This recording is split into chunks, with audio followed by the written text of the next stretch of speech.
So let's go back with our discussion, and I'm just hot compressing my shoulder because I used the motorcycle a while ago without a jacket, and I think cold invaded my shoulders. That's why it's aching. But as I said a while ago, we're now done with the material substratum that somehow allows us to recognize things on the basis of certain protehyle as base on which we can draw out many things. But Berkeley doesn't believe that. And let's look at the Berkeley text again, because there we will see where we ended up a while ago, and this is where we actually ended up a while ago. Let me just close my video because see, I don't look good again. Wow, conscious sa itsura niya, hindi naman conscious sa itsura. So today, as I said in this recording, we will look at the sensible things as congeries of ideas, which is the perspective taken by Berkeley.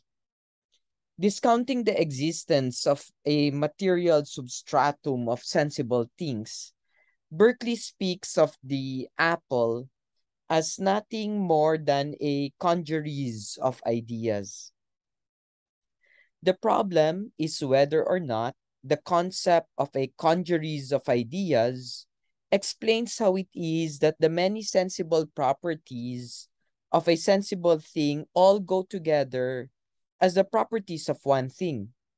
What exactly is a congeries in Berkeley's metaphysics, and how does it help us to understand the unity of sensible things and the sensible properties we associate with an individual object belonging to one and the same entity? It might be useful to begin by asking how well the materialist concept of matter as the underlying substratum of sensible things works in trying to explain the identity of sensible things. We should recall that the substratum proposed by materialists is entirely insensible. We cannot experience it by means of any of the senses. How then does it help to provide identity conditions for sensible things? No? How does it help us to understand the reason why the redness and sweetness of the apple are properties of the same thing, to say that these particular qualities somehow attach to the same underlying material substratum or bare particular?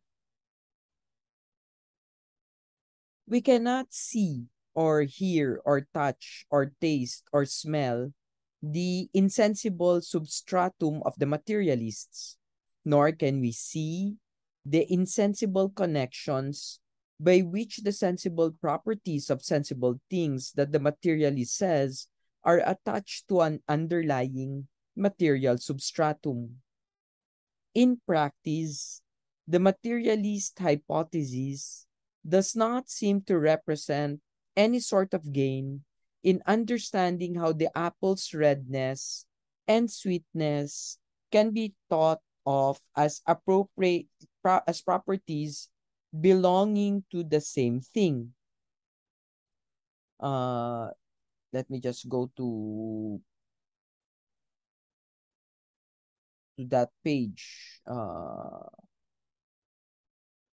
Philoneus in Berkeley's dialogue makes the same point in two important passages which we find in the third dialogue. And here, the example is that of a cherry, not an apple, but a cherry. Let's look at page 188.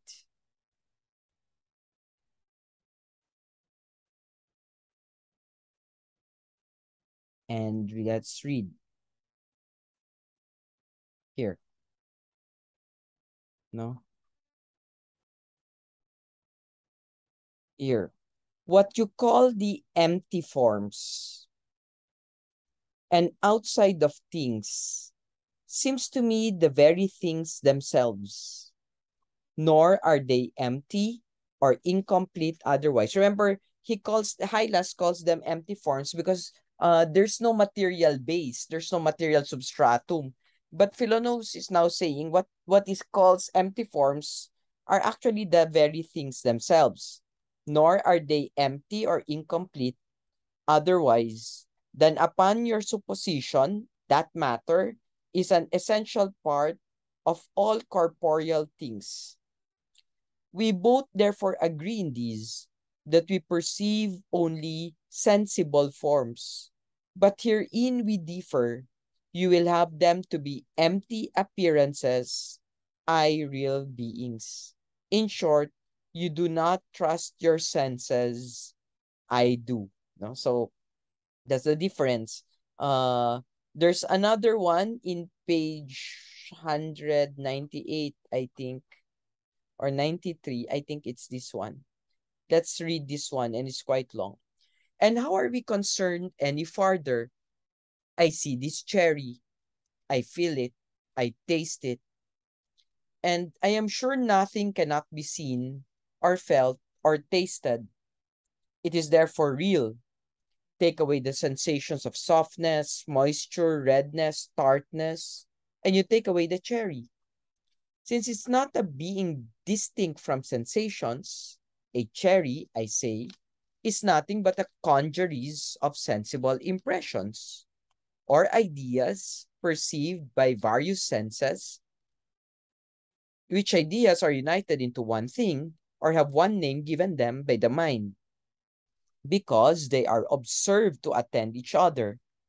Thus, when the palate is affected with such a particular taste, the sight is affected with a red color, the touch with roundness, softness, etc.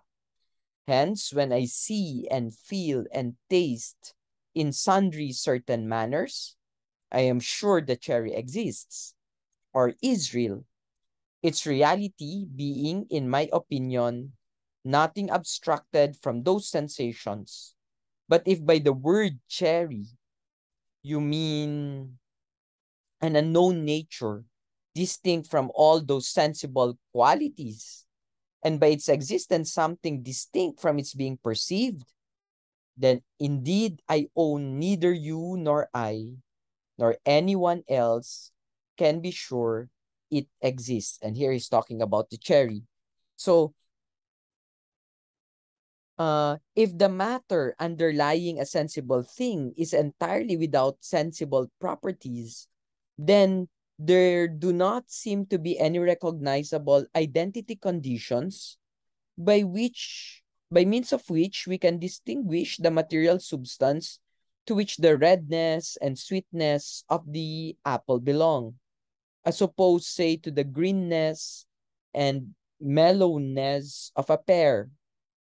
How, if material substrata have no distinguishing sensible properties, does the hypothesis that there exists an insensible mind-independent underlying material substratum serve to avoid mixing up these sensible qualities, grouping the redness of the apple with the mellowness of the pear and the greenness of the pear with the sweetness of the apple? It appears that the best a materialist might be able to do is to say that the material substratum of the apple is that particular substratum that supports the sensible properties of redness and sweetness that are associated with the apple, while the material substratum of the pear is the particular substratum that supports the sensible properties of greenness and mellowness associated with the pear.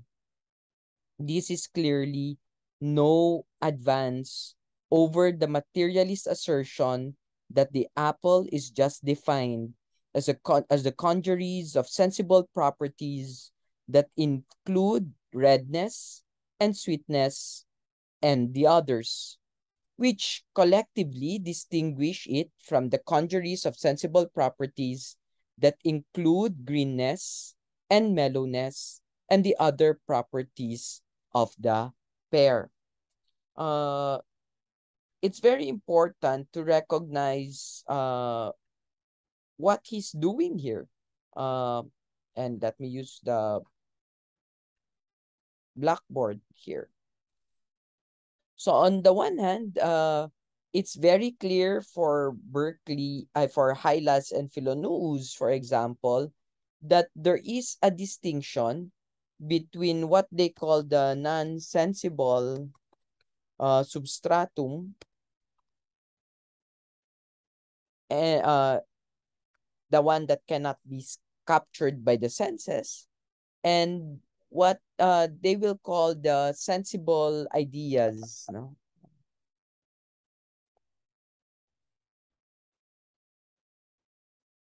And what you need to understand is for Hylas, for example, uh, m- there is an the protehyle, or there is matter, and from this matter actually emerges, for example, the different qualities that can be found in things. So, for example, uh, quality 1, quality 2, and the third quality. Uh, and as we said, the one that pushes forward this claim are the materialists. Uh, on the other hand, Berkeleyan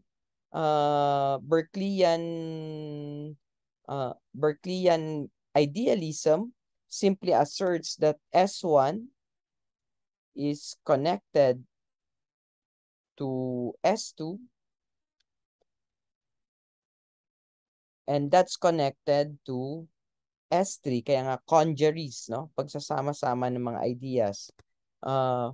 And you can see that in contrast, of course, there is nothing here, no? There's no such thing as a non. So here you see how the Berkeleyan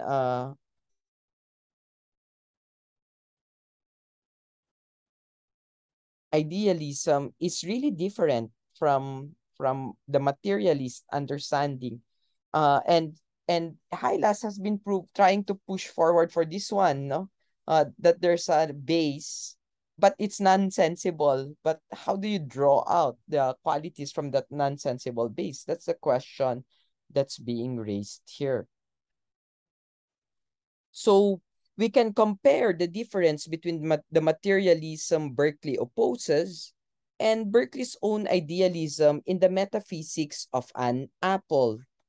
For simplicity's sake, we imagine an apple to have, for example, only 3 qualities, S1, S2, and S3. Such qualities of being red, sweet, and crunchy. We see the contrast between materialism's commitment to an underlying material substratum as binding these sensible qualities together as the properties of a single thing, of an apple, or other sensible things as its sensible qualities, plus a non-sensible material substratum. The materialist position can then be contrasted with the view that Berkeley accepts, according to which an apple or other sensible thing is a mere congeries of sensible qualities. The horizontal line that you can see in this diagram distinguishes between the sensible and the non-sensible aspects of a sensible thing such as an apple according to materialism and Berkeley's anti-materialist idealism. For materialism, there is an underlying nonsensible material substratum that supports the apple's sensible qualities. Whereas for Berkeley, there is nothing that is neither nonsensible nor unthinking, and in particular, no nonsensible, unthinking material substratum underlying or spread out beneath the sensible qualities of a sensible thing such as an apple. The apple, in Berkeley's idealist metaphysics, is nothing over and above the congeries of its sensible qualities. If the hypothesis of an insensible underlying material substratum does not offer any advantage over the concept of sensible things as distinct congeries of ideas, then the congeries account need not be on the defensive.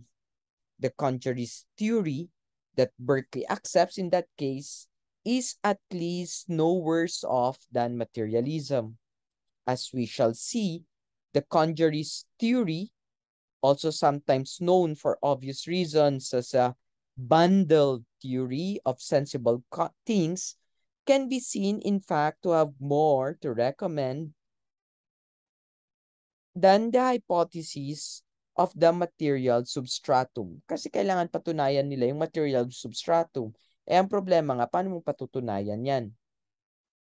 Philonoos upholds the concept of sensible things as congeries of ideas on the grounds that it accords more fully with common sense. A non-philosopher, relying on sense experience to get along in the world, does not suppose that there is anything more to sensible things than the sensible properties experienced as constituting spatio-temporal objects. The apple we see is the apple we taste. The entity with the shape and size and color that we hold in our hand is experienced as the same object that is brought to the mouth and nose to taste and smell. There need be nothing more to the apple and nothing further to explain about the identity conditions for the apple than to say that the sensible qualities of the object are experienced as belonging together in a single spatiotemporal package. If Berkeley is correct, then there is no more to a sensible thing than this close association of sensible qualities experienced as spatio-temporally continuous and contiguous, which is what he means by a congeries of ideas. Let's look at this one. Let's go back to the text and try to look at this one more clearly. And this time we will go back to an earlier page, actually page 172. And we can read this one. No, this is when Philonoos tries to explain his position to Hylas. He says, "I assure you, Hylas, I do not pretend to frame any hypothesis at all. I am of a vulgar cast, simple enough to believe my senses, and leave things as I find them. To be plain, it is my opinion that the real things are those very things I see and feel, and perceive by my senses. These I know, and finding they answer all the necessities and purposes of life, have no reason to be solicitous about any other unknown beings. A piece of sensible bread, for instance, would stay my stomach better than 10,000 times as much of that insensible, unintelligible real bread you speak of. It is likewise my opinion that colors and other sensible qualities are on the objects. I cannot for my life help thinking that snow is white and fire hot." Philonoos now extends his common sense theory of nature of sensible things to the question of their existence. He denies that there is anything more to a sensible thing than its congeries of ideas. And he argues that there is no underlying material substratum, nor any quality or substance of a sensible thing that it is principle mind independent, insensible, imperceptible, or incapable of being experienced by sensation. He continues, and it's the same quote. He's still talking here, and it will go until page 173. Let's read this one. And as I am no skeptic with regard to the nature of things, so neither am I as to their existence, that a thing should be really perceived by my senses, and at the same time not really exist, is to me a plain contradiction. Since I cannot prescind or abstract even in thought the existence of a sensible thing from its being perceived, wood, stones, fire, water, flesh, iron, and the like things, which I name and discourse of, are things that I know, and I should not have known them, but that I perceive them by my senses.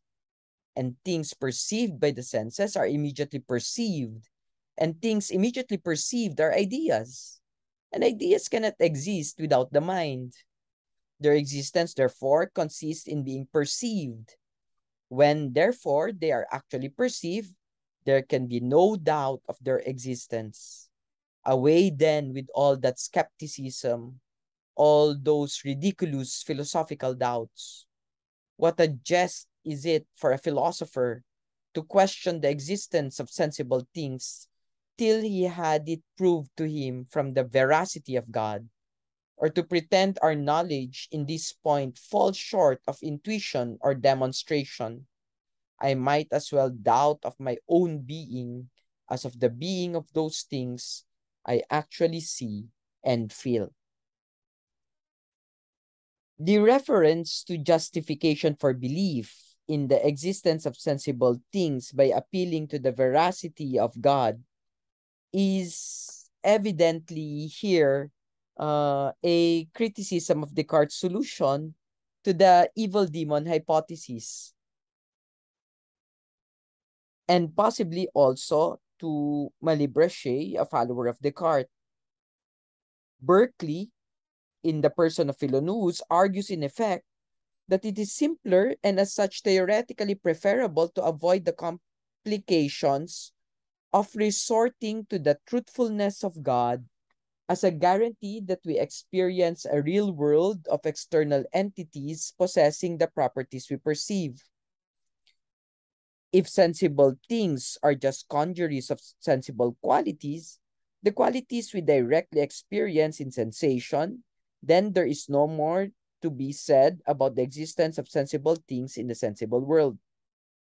It is only if we suppose that there is also imperceivable matter underlying the ideas of sensible qualities of things that we open the door to doubts about whether the world is actually as it is perceived. Would Berkeley's theory then be embarrassed by the possibility of sensory illusions? The answer is that Berkeley can regard any experience of any object as a sensible quality belonging to its constitutive congeries of ideas. If I see a stick in a glass of water that appears to be bent, when in fact it is straight, it's still one of the sensible properties of the stick and of the water for the stick to appear bent when viewed at a certain angle. The existence and identity of the stick considered as a congeries of ideas in the mind is not compromised by the fact that some of these ideas do not agree with others. The same sensible thing can appear red in sunlight and gray at night. The same sensible thing can appear bent in water and straight in the open air. The redness in sunlight and the grayness at dusk can equally be included in the congeries of ideas that constitutes a given sensible thing. And similarly, for the distinct ideas of the stick in or out of water as bent or straight. Different appearances of things belong to the respective congeries by which sensible things are distinguished. Whereas there do not, di ba, refraction kasi yun eh. Of course, they're talking, what you need to understand is the question of how about refraction? That's you put a pen in the water, it bends. How do you explain refraction? That's the is it possible then that the things we see can deceive us? That's the question. And accordingly, where there do not seem to be any identity conditions for a totally insensible, unexperientiable material substratum, there are straightforward identity conditions for any sensible things considered as a congeries of ideas.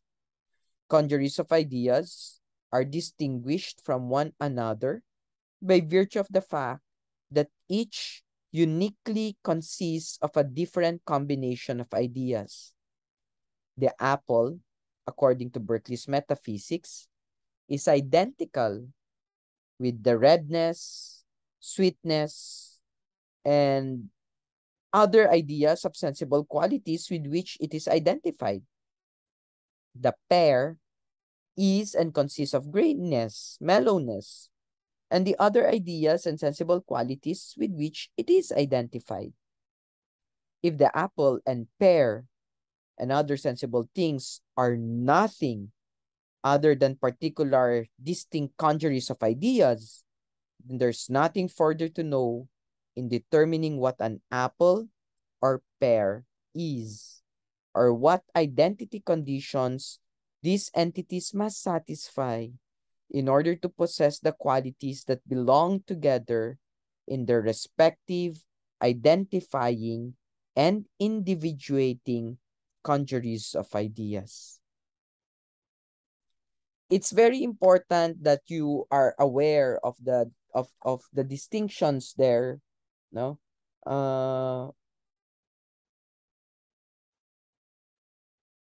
This leads us therefore to try to understand further what will happen. And just as Descartes has a ball of wax on his table, so does Berkeley. We will now look at that part when you click next. So if you've understood it, click next. If not, please listen to it again and try to understand. Thank you very much.